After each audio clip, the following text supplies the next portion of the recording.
এবং কি বলেন, যেমন আল্লাহ ডেকে বলেন মুত্তাকি যারা তাকওয়া অবলম্বন করবে, পৃথিবীর মানুষের ভালোবাসা অর্জন করবে, পৃথিবীর মানুষের প্রশংসা অর্জন করবে। এটা হচ্ছে দুনিয়ার 10টি নিয়ামত। এরকম 20টি নিয়ামত একজন বান্দা পাবে। আখিরাতের নিয়ামত দেবে। আমি এক মিনিটে আখিরাতের নিয়ামত সংক্ষিপ্ত করে দিচ্ছি, বিস্তারিত বলার সময় নেই, আপনারা দেরি করে আসছেন। 1 নাম্বার, তাকওয়ার পরে আল্লাহ পাক রব্বুল আলামিন তাকে জান্নাত দিয়ে দিবে। সুবহানাল্লাহ বলেন। আর কিয়ামতের দিন এর চাইতে বড় সুখবর আছে? আওয়াজ দিয়ে বলে, আপনাকে সওয়াব দেওয়া হলো কিন্তু জান্নাত দেওয়া হলো না, আপনি কিচ্ছু বলবেন না। এজন্য আল্লাহ বলে কিয়ামতের দিন যে 10টি পুরস্কার দেবে, 1 নাম্বার পুরস্কার সূরা আল ইমরান 133 নম্বর আছে বলে আল্লাহ রব্বুল আলামিন মুত্তাকিদেরকে জান্নাত দেবে। সুবহানাল্লাহ। 2 নাম্বার, মুত্তাকিদেরকে এমন জান্নাত দেওয়া হবে যে জান্নাতের নিচে আপনার নহর প্রবাহিত হয়। সুবহানাল্লাহ। 3 নাম্বার, মুত্তাকিদেরকে দলে দলে বেহেশতে দেওয়া হবে। আল্লাহু আকবার বলেন। 4 নাম্বার, মুত্তাকি আল্লাহর কাছে, আল্লাহর কিয়ামতের দিন যে মানুষগুলো থাকবে, এই মানুষদের ভিতরে আল্লাহ তাদেরকে বিশেষ এক মর্যাদার পুরস্কার দান করবে। সুবহানাল্লাহ। আল্লাহ পাক রব্বুল আলামিন এই মর্যাদার কথা সূরা মারিয়ামের 85 নম্বর আয়াতের ভিতরে বলেছেন। এর বিস্তারিত আমরা আলোচনা করব। আল্লাহ কি কি মর্যাদা দেন, সুতরাং তাকওয়া অবলম্বন করতে হবে। 5 নাম্বার, আল্লাহ পাক রব্বুল আলামিন সূরা জুমারের 20 নম্বর আয়াতে পুরস্কার ঘোষণা করেন। আল্লাহ পাক রব্বুল আলামিন বলেন জান্নাতীদেরকে আল্লাহ পাক রব্বুল আলামিন জান্নাতের ভিতরে বহুতল ভবন আল্লাহ পুরস্কার দেবেন। সুবহানাল্লাহ। তালার উপরে তালা, যেটাকে বলা হয় বহুতালা। এই বহুতালা আল্লাহকে উল্লেখ করেন তালা 5 তালা। আল্লাহ বলে বহুতালা, বহুতল ভবন জান্নাতীদেরকে আল্লাহ পুরস্কার দেবেন। 6 নাম্বার, আল্লাহ পাক রব্বুল আলামিন কাল কিয়ামতের দিন 6 নাম্বার যে পুরস্কার দেবেন সূরাতুল কমর 54 নম্বর আয়াতে বলে জান্নাতীকে আল্লাহ এমন এক বিশেষ চেয়ার, এমন এক বিশেষ আসন উপহার দেবেন যে আসন অন্য কাউকে দেওয়া হবে না। সুবহানাল্লাহ বলেন। 7 নাম্বার পুরস্কার দেবে মুত্তাকিদেরকে জান্নাতে হুরদের সাথে আল্লাহ পাক রব্বুল আলামিন বিবাহ দেবেন। 8 নাম্বার, জাহান্নাম থেকে চিরতরে মুক্তি দিয়ে দেবেন। 9 নাম্বার, মুত্তাকিরাই শান্তিতে 100 হবে জান্নাতের উত্তরাধিকারী। 10 নাম্বার, আল্লাহ পাক রব্বুল আলামিন জান্নাতীদের জন্য জান্নাতের ভিতরে সুপ্রিয় পানি ও গ্লাস উপহার দেবে। সুবহানাল্লাহ। 10 20টি উপহার আল্লাহ পাক রব্বুল আলামিন জান্নাতীদেরকে মুত্তাকিদেরকে দেবেন।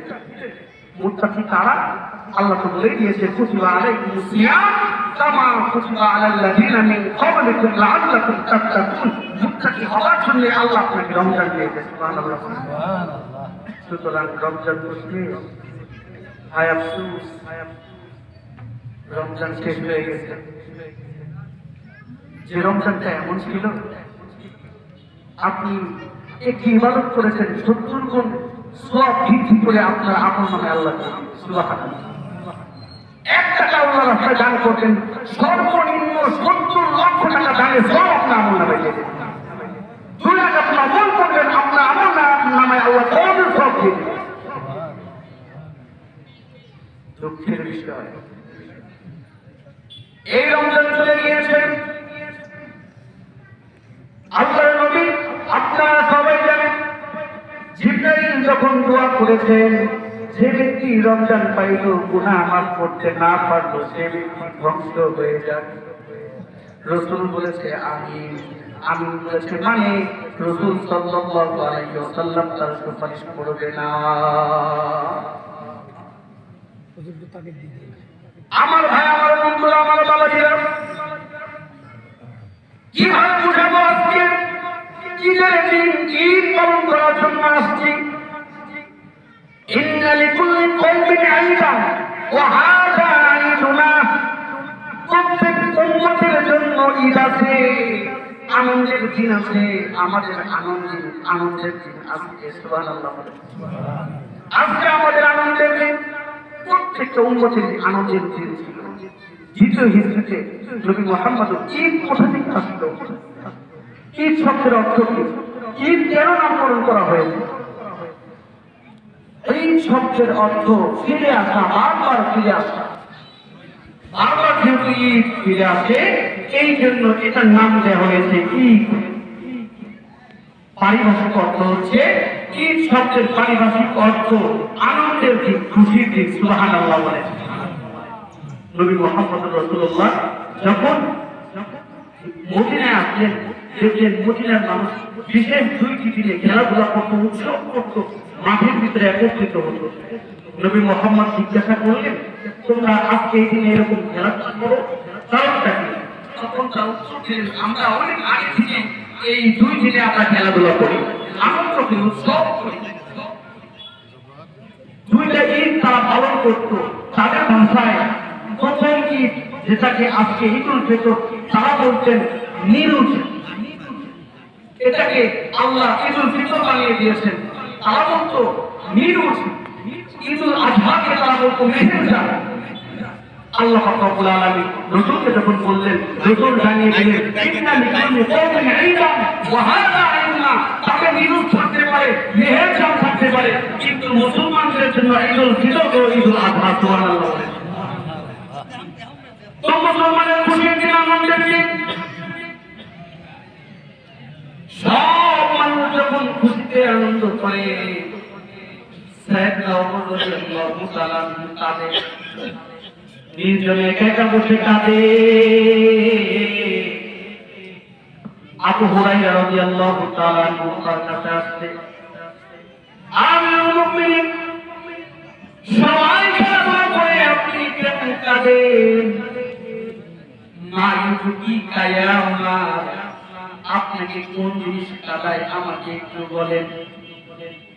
ওমর রাদিয়াল্লাহু তাআলা ডেকে বললেন, আবু হুরায়রা, সবাই তো আনন্দ করে, আমি ওমর তো আনন্দ করতে পারি না। আমি জানি না এই রমজান মাস চলে গেল, আমি আমার জিন্দেগির গুনাহকে মাফ করতে পেরেছি কিনা। আমি যদি আমার রমজানের গুনাহ মাফ করতে না পারি, তাহলে আজকে এই দিন আমার জন্য না। আমি পরের ঈদ পাবো এমন গ্যারান্টি নাই। যদি এই আমার জীবনের শেষ ঈদ হয়ে যায়, এই ঈদের ভিতরে যদি গুনাহ মাফ করতে না পারি, ও আবু হুরায়রা, তুমি আমাকে বলো আমার অবস্থা কি হবে? অথচ ওমর রাদিয়াল্লাহু তাআলা জান্নাতের সংবাদ পেয়েছে, টিকিট পেয়েছে। এরপরেও যদি তাদের অবস্থা এমন হয়, তাহলে আমাদের অবস্থা কেমন হওয়া উচিত? তুমি তো রহমান, রব্বুল আলামিন, তুমি তো রহমান, তুমি তো দয়া সাগর আল্লাহ। দয়া করে, মাফ করে, মেহেরবানি করে তোমার রহমান রহিম গফফারের রসিলা করে দিলের গুনাহ মাফ করিয়া দাও রব্বুল আলামিন। খাস করে আল্লাহ, আমাদের রমজান মাস শেষ করে ফেলেছি, আল্লাহ জানি না জীবনের গুনাহ মাফ করতে পারছি কিনা। আল্লাহ নামাজ পড়তে আসছি, জানি না আমি মাসুম হয়ে ফিরে যেতে পারবো কিনা। আল্লাহ আল্লাহ আল্লাহ, আমরা যদি গুনাহ দিয়ে যাই, আল্লাহ আমাদের থেকে হতভাগা তো পৃথিবীতে আর কেউ হবে না গো আল্লাহ। আল্লাহ জানি না সামনে রমজান পাবো কিনা। রব্বুল আলামিন, যাদের রোজা তুমি কবুল করেছো, তার রচনা করে আমাদের সকলকে তুমি মাফ করিয়া দাও রব্বুল আলামিন।